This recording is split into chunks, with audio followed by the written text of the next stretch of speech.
Hi guys, so today I'm going to show you how to check if you have a diastasis recti. So for those of you that don't know what that is, after you have a baby, your rectus abdominis muscles, so those are the muscles that are on the outside of your abs, are the most superficial ones, they can sometimes separate to make room for baby. So after you give birth, they sometimes don't come back together, and that can be an issue when you're trying to work out. You might feel like your belly is tenting, or you might feel like a bulging happening in your belly, and you want to try to close that that separation before you start to do intense exercise. So I'm going to show you how to check that out. And then when we go through some of the exercises in some of my postnatal classes, I'll show you how to make sure we can try and close that. So you're going to roll onto your back here. Again, if you want to lift your shirt up for this one, I recommend that you do. You can roll your pants down a little bit. So you're going to start by taking about 2 fingers and just going right on top of your belly button. And you want to go horizontally, so widthwise here. And just start by kind of pressing in and feeling if it feels like you can sort of press down really far versus your other or the other sides of your abs. So we're just sort of feeling for that midline. So you're going to feel here, and then I want you to hold that here, and you're just going to lift your head and nod your chin. So you're not coming up to a full crunch, you're just coming up to lift your head. And you'll feel those 2 muscles on each side try to come together, and then you're just measuring that distance. So you're looking for, some people will have 3 finger widths, some people 4 or more. At about that 2 finger widths, that's about 1 centimeter, and that's kind of what you're aiming for.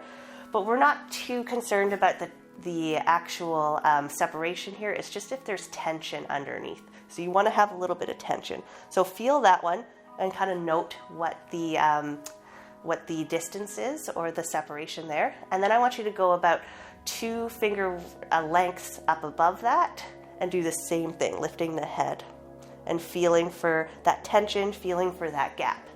And then you're going to go back to your belly button, and you're going to do about 2 fingers below there, and then lifting again and feeling for that tension, feeling for that gap. Okay, so note that what that felt like. You might feel like you can push your fingers in really far. You might not feel any tension. That's okay. This is just to get a baseline. So now we're going to go back to that same spot, going that widthwise with the 2 fingers, but this time I want you to do a core breath before you lift your head. So you're going to take a deep breath in, and then exhale. I want you to lift that pelvic floor, lift the blueberries, do that low rise gene, pulling up and in, and then lift the head. And now you should feel a bit more tension here, and then release. If you want to check that again, we'll do it one more time. Inhale, exhale, lift the blueberries, low rise genes lift the head just off the floor, and feel for that tension. So we're just looking to make sure that the gap is getting smaller as we progress through the exercises, and that there's more tension. We're more concerned that there's more tension there, because that's showing that it is going to help support your abs. So let's check the other 2 places. So you're going to do 2 finger widths above, and then core breath, inhale, and then exhale, lift the blueberries, low rise gene, and then lift your head and release, and just notice that tension. And then we'll go 2 fingers below the belly button. One more time, core breath. Inhale and exhale, lift the blueberries, low rise gene lift, and then lift the head. And again, just noting the tension, noting the gap distance there. So that's how you check for your diastasis recti. So again, as we go through the exercises, you should feel more and more tension building within that midline.